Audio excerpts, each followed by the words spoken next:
What's up, guys? I'm LQ. This is the LQ Review. Thank you so much for joining me right here at my YouTube channel. This is where we talk about all the geeky, nerdy stuff we love to talk about. Movies, video games, comic books, and TV shows.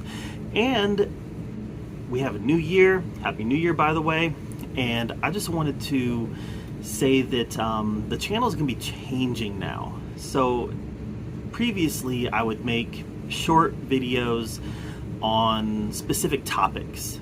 Like I would do a Survivor video or a movie review or a TV series review. I would even try to review individual episodes of TV series. And with my personal life, my work life, it all got too much. It got to be too much. So now I've decided that I want to keep the channel going, but it has to look a little different now. I have to be a little bit more intelligent with how I use my time. So now I'll be on a schedule where I'm putting one video up a week. I'm going to be doing that on Sundays, and it'll be more like a show rather than individual topics. So the LQ Review is now going to be like a 20 to 30 minute show format rather than a 5 to 10 minute review format. So I'm going to have 2 to 3 topics that I'm going to discuss. I'm going to try to put in a show and tell session in each video where I share something out of my collection, and I'm also going to have a section for questions also now. So if you do have a question, you can email me at thelqreview@yahoo.com. That's thelqreview@yahoo.com. I will answer a couple questions every show, and just kind of, make it a little more interactive. So, like I said, 2 to 3 topics, a show and tell, some questions, and that's going to fill up a 20 to 30 minute show. So that's kind of the format that I'm going at. Feel free to leave in the comments below whether you are liking this direction or not. But from a time management perspective, I think this is going to be the easiest for me to be able to upload consistently and still make the best use of my time. So today's topics, we have 3 of them. The first topic will be my top 10 movies of 2021. My second topic will be my top 10 most anticipated movies of 2022. And then my third topic will be my quick, spoiler-filled review of Cobra Kai Season 4. I will have a show and tell after that, and then I have one question from a family member that I need to answer. So let's go ahead and get started with my top 10 movies of 2021. But first, before we do that, I just want to say again, Happy New Year. I hope 2022 brings everything that you want, that you achieve all your goals, and that you also get to see some good movies and TV shows. But real fast, I want to show you this clip. At midnight at my house, it sounded like something was dying outside. Check this out.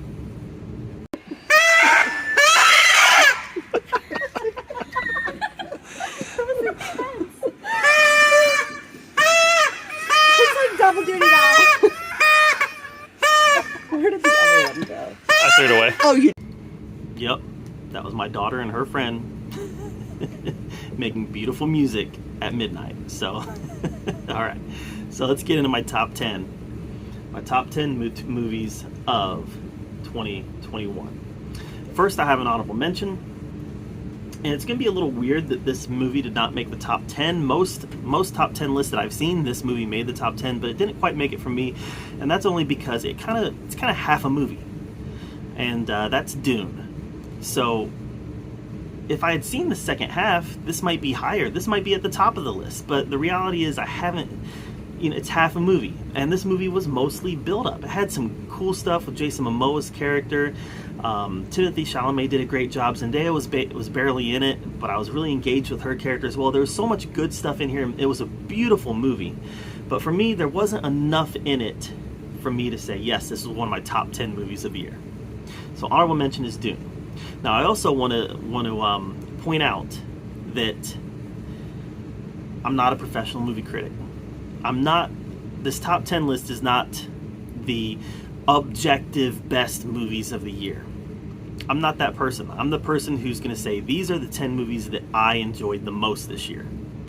The 10 movies that hit me the best this year. So your list is going to look completely different, and that's perfectly fine. But for me, these are the top 10 that got me loving movies this year. So here we go. Number 10 is A Quiet Place Part 2. I love the first Quiet Place. The first Quiet Place the year it came out, I think it was my first or second favorite movie that year. This one, I loved it up until the ending. The ending kind of brought it down a few notches, and that's just because I felt like everything was unresolved at the end. It's like they just decided to end it, and we didn't know what happened with all the characters, whether or not everybody was able to reunite. There was too many questions left at the end of A Quiet Place 2, and that really affected my enjoyment of it, because you can do a lot of stuff wrong in your movie, but if you stick the landing, it can leave a wonderful taste in your mouth, and you can love that movie. On the flip side of that, you can do everything right, but if you don't stick the landing, you can feel not as good about that movie. And that's how The Quiet Place 2 was for me. I feel like they did everything right, and then they just weren't able to quite stick that landing. So Quiet Place 2 is number 10. All right, number 9. Number 9 is technically 3 movies, but I picked out the one that's my favorite, and that's Fear Street 1978. So I loved all 3 of the Fear Street movies. The third one was pretty weak, if we're being honest, but as a trilogy, it worked really well.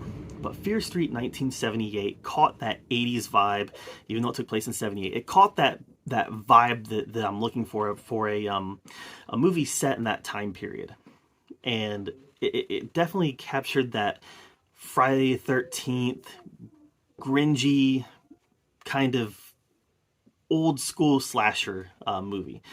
And on that, in that regard, I thought it was a very well done movie, and it built on the lore that they established in the first one, and I just thought it was a very strong movie. So Fear Street 1978 is number 9.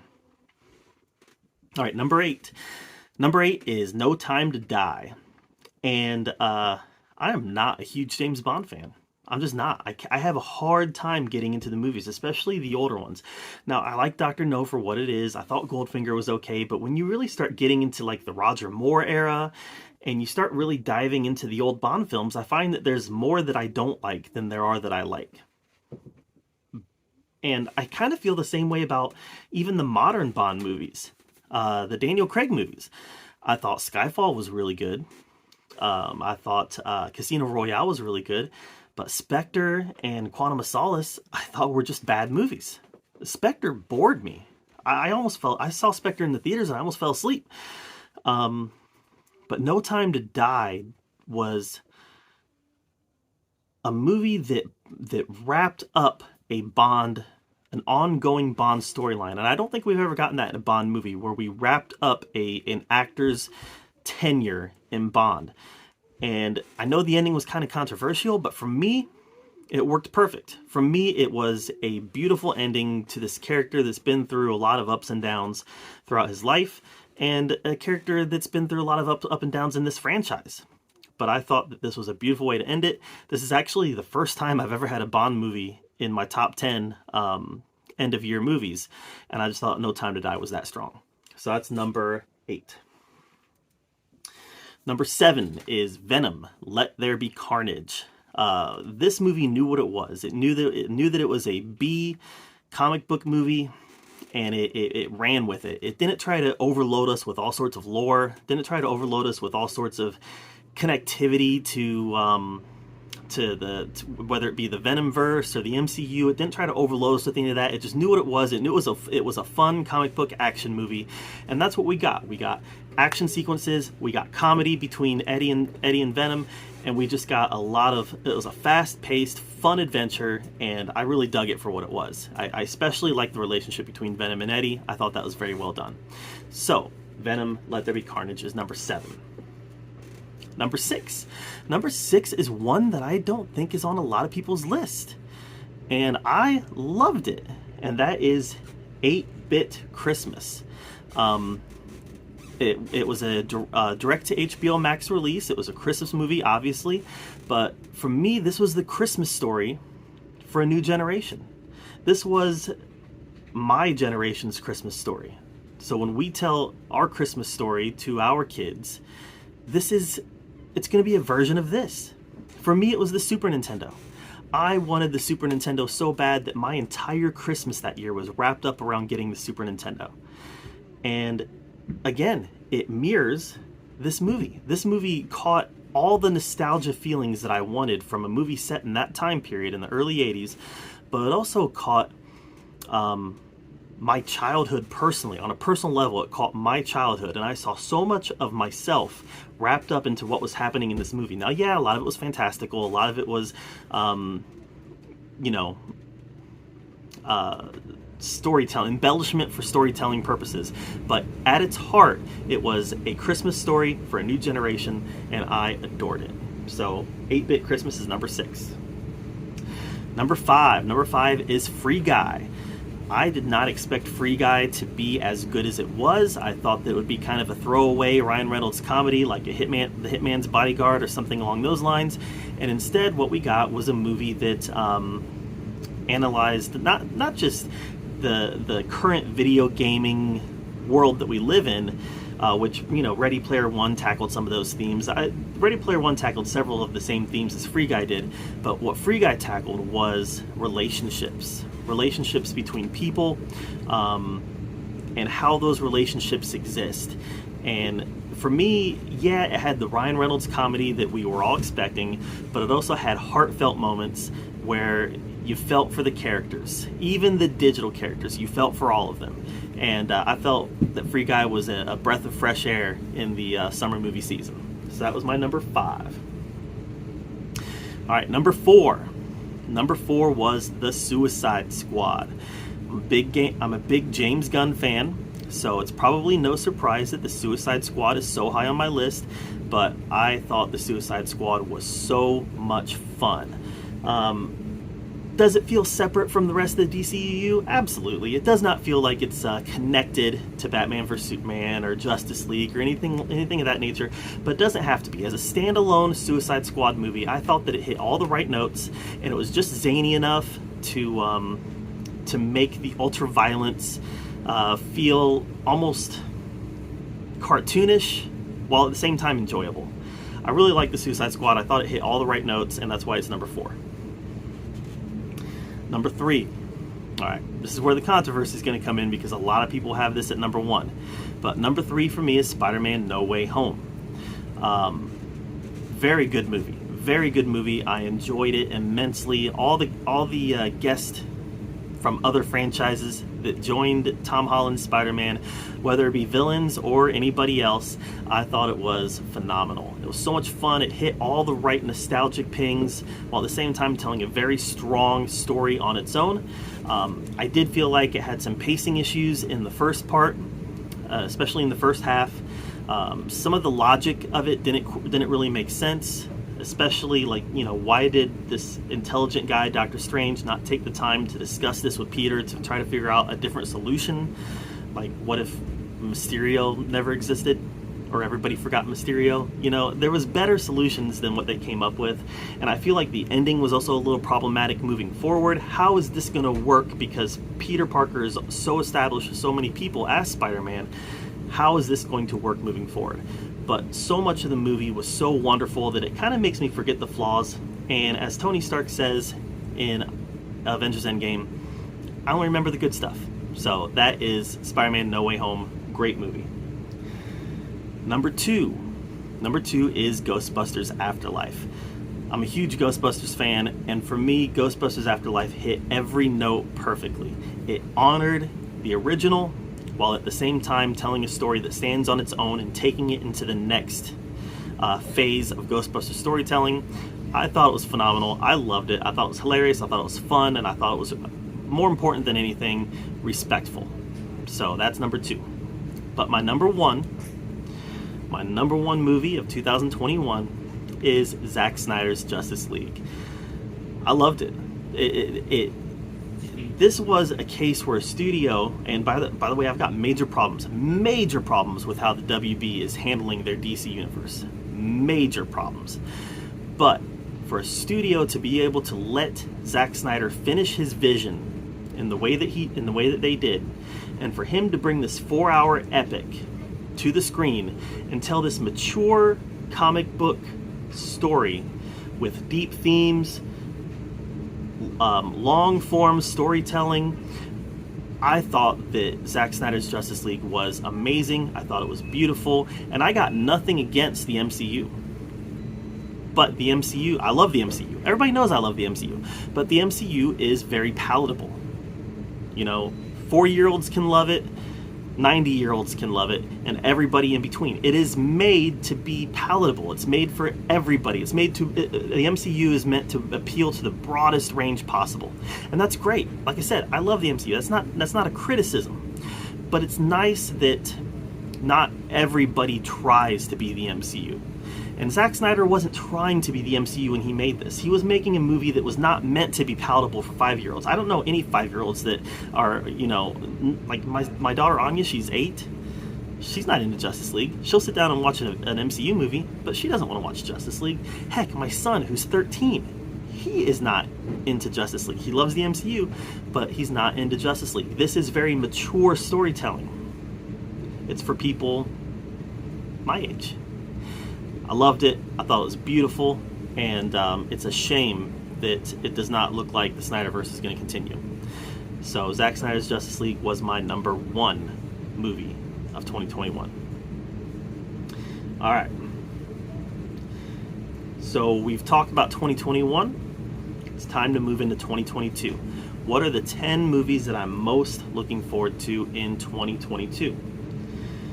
Before I give my top 10, there are some honorable mentions here. I've actually got 5 honorable mentions that didn't quite make my top 10, but I still feel like they're worth mentioning. The first one is The Lost City.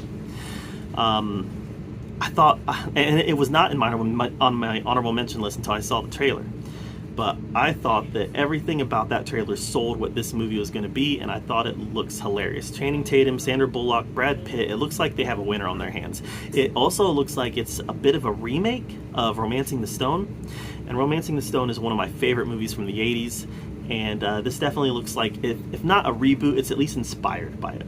So that's The Lost City.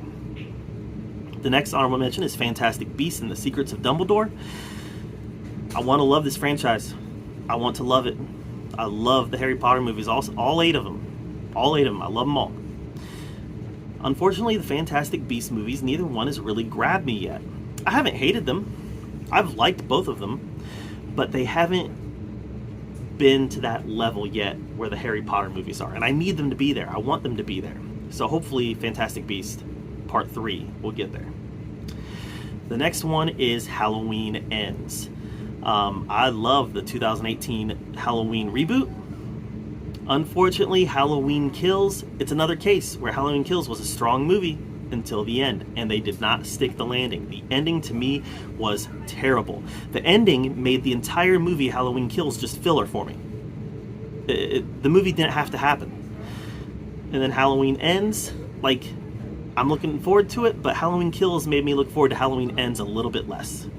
So I'm still looking forward to it, but it's not in my top 10 because of Halloween Kills. The next one is Creed 3. I love the Rocky movies. The Rocky franchise is one of my favorite franchises of all time, and I include the Creed movies in that. I love both the Creed movies, especially Creed 2. And Creed 3 should be in my top 10. Unfortunately, when we learned that Sylvester Stallone was not going to be in it, unfortunately that just takes away some of my enthusiasm for it. I'm not as excited for Creed anymore because Stallone is no longer a part of the story. And finally, my last honorable mention is Black Panther: Wakanda Forever. I'm very nervous about this movie. Now, the first Black Panther, I know a lot of people put it near the top of their MCU movies. For me, the first Black Panther is kind of a mid-tier MCU movie. Really strong movie until the end. The end kind of devolved into a CGI fight with very dated CGI. So for me, the first Black Panther was not the holy grail of the MCU like a lot of people put it. I'm nervous about this because I wish that they would recast T'Challa. Instead, they're going to go in a different direction, and it's kind of taken some of the wind out of my sails as far as where they're going to take this movie. I'm excited for it. I'm looking forward to it, but I'm also very worried about it. So those are my honorable mentions for 2022. All right, so let's hop into my top 10 most anticipated movies of 2021. Number 10 is Scream 5. Now, that's probably not going to make most people's top 10 list, but let's remember, I was in high school when the first one came out. I kind of grew up with Scream. I loved Scream 4. I think Scream 4, too many people slept on it. I thought it was a great movie. The only Scream movie I haven't really liked has been Part 3. I think the trailers in this look good. I think they look strong, and I'm definitely excited with seeing where they take the legacy characters, Sydney, Dewey, Gale. Excited to see where they take them, and also excited for this new crop of characters. So Scream 5 is number 10. Number 9 is Aquaman and the Lost Kingdom, or something like that. Aquaman 2. I wasn't as big a fan of Aquaman as a lot of people was. I thought it was a little cartoonish, a little silly, but at the heart, they told a strong movie. It was pretty much an adaptation of Throne of Atlantis, and I'm hoping that they can continue that aspect of it. We can leave kind of the cartoonish octopus playing drum stuff. We can leave that behind, and let's continue with the epic underwater warfare that we got at the end of the first Aquaman. So Aquaman 2 is number 9. Number 8. Number 8 is another DC movie, and it is The Flash. Now, honestly, it would be probably number 1 or 2 if it wasn't for the fact that the rumor mill has me very worried about this movie. You know, the idea that this movie might actually erase Man of Steel, which is one of my favorite comic book movies of all time, erase Zack Snyder's Justice League. I mean, yeah. If that happens, I'm going to be very disappointed with this movie. But at the same time, Michael Keaton is coming back as Batman. Michael Keaton is my Batman. He's my Batman. I grew up with him. He was my Batman of my childhood. So the fact that he's coming back really has me excited for the movie, has me excited for the role that he's going to play. But unfortunately, there's just too much in the rumor mill that's taking away my excitement of this movie as well. So that's number 8. All right, on to number 7. Number 7 is Spider-Man Across the Spider-Verse Part 1. The first Spider-Verse movie was a huge surprise. I really enjoyed the heck out of it, and I'm hoping we get more of the same from this movie. You know, the first one felt very standalone-ish to me, and I'm hoping that they don't kind of jump the shark with this one. I don't think they will. Sony's been actually handling the Spider-Man properties very well lately, and I think they're going to continue to do that with Across the Spider-Verse Part 1. So it's my number 7. Number 6. Number 6 is Thor, Love and Thunder. Now, we don't know much about this movie yet. We know the Guardians of the Galaxy are going to make an appearance in it. We know that Jane becomes the new Thor. But other than that, you know, Christian Bale, what character is he playing? I think I heard that he might be playing Gore, but I'm really excited about it because Taika Waititi is coming back, and I love Thor Ragnarok. I think Thor Ragnarok is a top-tier MCU movie, and if he can bring that same energy back to Thor Love and Thunder, and it looks like he's going to, just from the promo material we've seen so far, it looks very zany, looks wild, and it looks like it's going to be a lot of fun. So Thor Love and Thunder is number 6. Number 5. Number 5 is Doctor Strange and the Multiverse of Madness. Now, this one's not as high on the list as you might expect, and part of that reason is because I didn't really like Doctor Strange Part 1. Now, I've loved Doctor Strange in the rest of the MCU movies, Infinity War, and Endgame, and even his time in No Way Home. I thought it was all very strong. Unfortunately, I didn't like the first one. So here we are, we have Doctor Strange and the Multiverse of Madness sitting number 5 for me. I'm very curious to see where it goes as a continuation of the story started in WandaVision, as a continuation of the story started in No Way Home. I'm definitely looking forward to it, and I hope that they can continue to make Doctor Strange one of the more interesting characters in the MCU. Number 4 is Black Adam. Now, I'm not the biggest fan of the Black Adam character. Like, recently he's even become a member of the Justice League, which I think is crazy to me. But clearly they're trying to pump up his popularity in advance of the movie coming out. But what I am a fan of is The Rock. I think The Rock is he's one of the last great movie stars as far as his name can be attached to anything, and he will get, his name alone is enough to get people into the seats. And, he's not the greatest actor in the world. When I say great movie star, I mean that his name still sells tickets. Where most movie stars, their name doesn't sell tickets anymore. Audiences have become more savvy to storytelling. We want strong stories, and it doesn't necessarily matter whether or not there's a big name attached. But The Rock is still a name that can get butts and seats. And he is for me, too. When The Rock is in a movie, I'm more inclined to go see it. And, The Rock has been working on Black Adam for a long time. I liked Shazam quite a bit. Looking forward to seeing how they're going to bring those two worlds together. And Black Adam is definitely one that I'm looking forward to. It's number 4. Number three is Jurassic World Dominion. I'm a big fan of the Jurassic Park movies, and I was actually one of the people who thought Fallen Kingdom was a very strong entry. And I'm excited about Dominion. I'm excited about the idea of melding the Jurassic Park universe with the Jurassic World universe as well, bringing both casts together, not just as cameos like Malcolm was in Fallen Kingdom, but as stars of the movie in their own right. Bringing back Grant, Malcolm, Ellie, and bringing them into the same world as Owen and Claire, I think is very exciting. So that's number 3. Number two I don't think is on anybody's list, but it's on mine, and that's Avatar 2. Guys, we've been waiting on an Avatar sequel for over 10 years now, and I'm one of the people who, listen, I liked Avatar. I thought Avatar was phenomenal. I thought it was great storytelling, groundbreaking special effects. I thought Avatar was phenomenal. And can't wait to see what James Cameron brings to part 2. Guys, never bet against James Cameron. All right? Titanic, phenomenal. Avatar, phenomenal. Terminator 2, Aliens, The Abyss. You start looking at this guy's resume, and yeah, would I have liked to have seen him make movies this past decade? Would I like to see him one day get out of the Avatar world? Of course, because he's such a strong filmmaker. But if he doesn't, I'm still going to be looking forward to every Avatar movie that this guy makes, because he is one of the best filmmakers in the business. So Avatar 2 is number 2. But number one for me is The Batman. And listen, I would have rather had a Ben Affleck directed, Ben Affleck starred Batman movie. I would have. Set in the DCEU, set in the Snyderverse. But if I can't have that, a Matt Reeves directed Batman movie, that's going to be pretty close to a next best thing. Listen, the trailers have been great. I think that the idea of having the Riddler being like the Seven-esque serial killer is a fantastic idea. I think Zoe Kravitz looks great as Catwoman. I think this movie is going to be a winner. Can't wait to see it. And fortunately, we don't have too long. It comes out in early March. So those are the 10 movies I am most looking forward to in 2022. What are the 10 movies that you are most looking forward to? Or what is the 1 or 2 movies you're most looking forward to in 2022? Let me know in the comments down below. All right, on to our next topic. Our next topic is Cobra Kai Season 4. Now, I have loved the first 3 seasons of Cobra Kai. Season 1 especially. Season 2 wasn't quite as strong as Season 1, but it ended on such a high note with the school fight that we're actually still feeling repercussions from the school fight even in Season 4.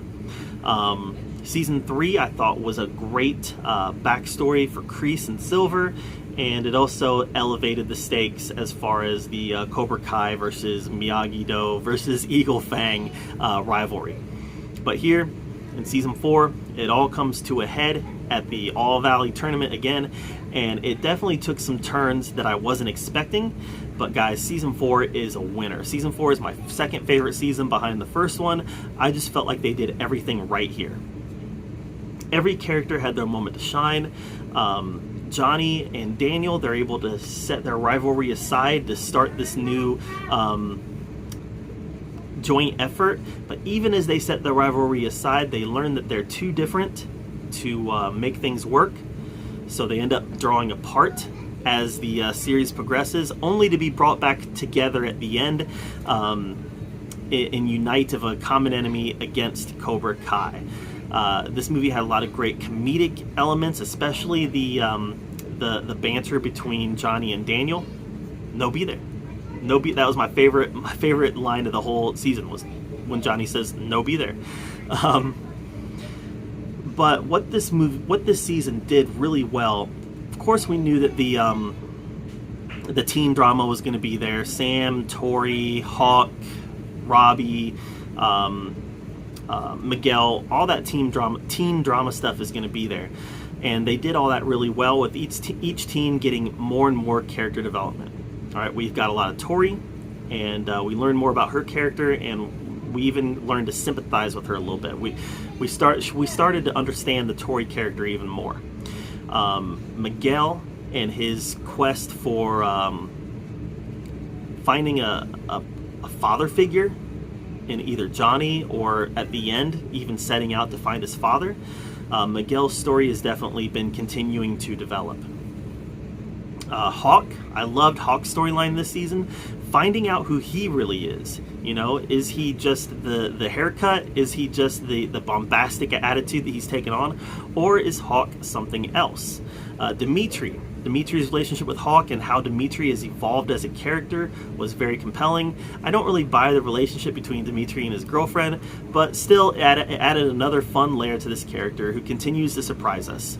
Sam and kind of her dabbling in the dark side. Sam wanting to become more of a aggressive fighter. I thought that all that was really good. Robbie, the Anakin Skywalker parallels with Robbie, I thought was fantastic. And seeing him kind of embrace Cobra Kai as a way to channel his anger, but then realizing that through Kenny, this kid that he was mentoring, realizing that maybe he took some wrong steps along the way, and then reconciling with Johnny. I thought all that was great. But really the standout for this season was Terry Silver and the way that he masterminded taking full control of Cobra Kai. There in that last episode, I was shocked with how he used Stingray to take full control of the Cobra Kai dojo. And I know that Kreese is kind of kicking himself in the butt now, but guys, that last episode for me, it was there was several whoa moments in that last episode. Not just with Terry and what he did with Kreese, but at the end with Daniel at Mr. Miyagi's gravesite, and then you realize that he's talking to somebody for help, and you're wondering who he's talking to, and then when you see it's Chosen, yeah. I can't wait for season 5. Chosen is one of my favorite characters in all of Karate Kid lore. So seeing how that's going to develop in season 5, Johnny going down to Mexico to find Miguel, you know that Miguel's father is going to come into play. They set the stage for what looks to be a wonderful season in season 5. But season 4 was extremely strong in its own merits just because of the character development. It didn't have the huge outlandish fights that season 2 and 3 had between the school fight and the fight at the LaRusso's house, but it didn't need it because all the stakes were wrapped up in the All Valley tournament. But more than that, they were also wrapped up in the individual character development that we saw, and every character got their own character arcs, and each character got developed in its own way to where everybody is now stronger at the end of the season. We understand each character better at the end of the season than we did at the beginning of the season. Cobra Kai Season 4 is an A for me. I thought it was phenomenal. What did you think of Cobra Kai Season 4? Let me know in the comments below. Alright, now we move into the show and tell section of the show. And everybody knows I'm a big Masters of the Universe fan. I've got the original Castle Grayskull right there. I've got everywhere around me is Masters of the Universe. So right here for Christmas, my sister got me the new Faker from the Masters of the Universe Origin line. So Faker is a cool character. Definitely in the new comic Masters of the Multiverse, Faker played a huge prominent role as the primary antagonist. But again, what I love about this Masters of the Universe Origin line is the box art. Alright, looks very much like the classic Masters of the Universe figures from the 80s. And then you get over here to the back. Again, the art, that's where they go above and beyond, is on the artwork. So you've got the Faker art, you've got some Faker information, and then just like the old toys, you also have what else can you buy in this toy line. So this has been a great toy line, my favorite Masters of the Universe toy line since the original, and they've done several of them, and I've definitely liked this one the best. So Faker is my show and tell item for the day. Alright. So now, my final piece of today's show, the first episode of the new LQ review, is this comes from a family member. I'm not going to say who. This person wished to remain anonymous, but I did have a family member ask me about the conclusion of Survivor 41, and he asked me what I thought of Erica winning Survivor 41. Well, to be honest with you, I didn't think much of it. I was a big Xander fan. In fact, from the very beginning, I picked Xander to be my winner of season 41, and he did make it all the way to the final 3. And quite frankly, I felt that Xander got robbed. Now, time to break out the controversy. I don't know that Xander had a chance at winning. I don't know that a straight white male had a chance of winning this season. And that's not a anti-woke sentiment. I think that it's past time that Survivor becomes more diverse and more representative of American culture and American society. But this season, they chose to focus on the alliance that was made by an all-black alliance. And the players themselves chose to focus on this new woke agenda that CBS has for Survivor. And for right or wrong, you can't really deny that they do have a woke agenda. They're trying, I mean, from the very first episode, come on in, guys. Now, wait a second. Is it okay that I use the word guys? From the very beginning, they made it clear that they wanted to portray a more woke environment for the modern Survivor player. For right or wrong. You know, I'm not going to necessarily take a side on this one, even though I have in past videos. I don't feel like now is the time to do that. But I question whether or not Xander had a chance of even winning because of the fact that he was a straight white male. I feel like there was this sentiment out there that this season a minority person had to win. So I feel like Erica had a distinct advantage over Xander because of that. So in future seasons of Survivor, it's my hope that they can accomplish their goals of being more inclusive and being more modern without constantly talking about it. I don't believe that we've truly reached that point of being inclusive and being modern until we can get to the point where we're not talking about it all the time. As long as we're talking about it, we're still creating that divide where if it's just natural that this is the way it is, we don't have to talk about it because this is how it is. I feel like everybody's going to be able to just kind of get behind that sentiment and support it rather than focus on the division that talking about it causes. And there is a time and place to talk about inclusiveness. There is a time and place to talk about diversity. But in a show that's trying to appeal to everybody, I'm not sure that this is the time and place to talk about it. And I've talked about how I am afraid for Survivor coming to an end. And it is because of this woke agenda that they have. And it's not because of that diversity. I think diversity only makes it stronger. It's not because of the, come on in, guys. It's not because of that crap. It's because of there is no diversity in ideas. Everybody on this season was, for lack of a better word, woke. They were all, you know, your same political ideology. It became very clear as the show progressed that everybody viewed the world through the same lenses. You know, there was no Big Tom, there was no Rudy, there was no, and those are just two extreme examples, but there was no dissenting voice. Everybody kind of had this same mentality about the world that their worldview. Their worldview was essentially the same. And for Survivor to be strong, we need not just diversity in skin color. That's very surface. For Survivor to be strong, we need diversity in ideas, diversity in ideology, diversity in worldview. And this season didn't have that. There was no true diversity in this season. It was just diversity in skin. It was skin diversity. I want to see more diversity in ideology and worldview for Survivor to continue to be strong. That breeds natural conflict. not manufactured conflict, not manufactured we have the all-black alliance conflict. And I could care less if they have an all-black alliance. Coach had a Christian alliance. I mean, who cares? Who cares? But everything about Survivor 41 felt manufactured to me. And I want to see more, even Ricard coming out and saying, I got a problem with it a day later. Guys, the producers told him to say that. I know they did. I know they did. Without knowing, I know they did. So, yeah, I had a lot of problems with this season just not feeling authentic. It felt very manufactured. And Erica was a fine winner, sure. Xander should have won, but whatever.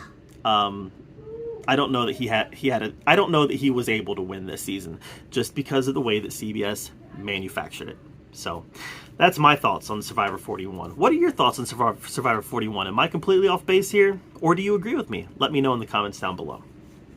All right, guys, we're coming to the end of my first episode of the new LQ review.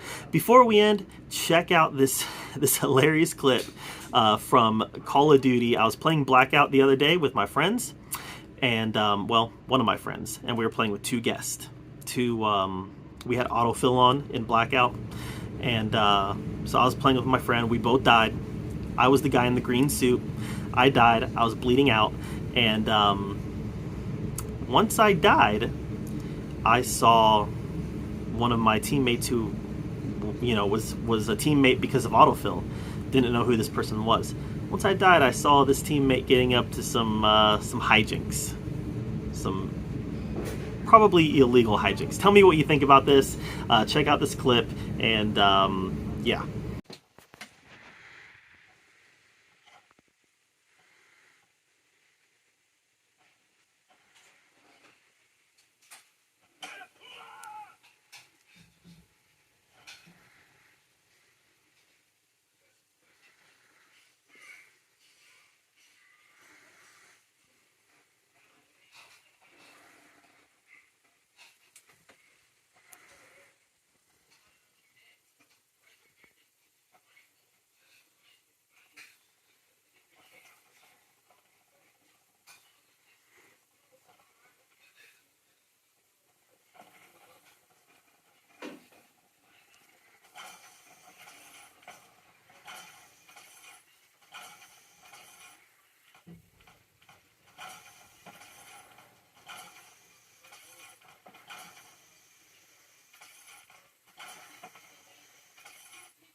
All right, guys, this is the end of the first episode of the new LQ review. Let me know what you think of this format in the comments down below. If you haven't yet, make sure you subscribe to my channel. And as always, thank you so much for joining me right here at the LQ review, where we get to talk about all the geeky, nerdy stuff that we love to talk about. Until next time, we'll see you guys later.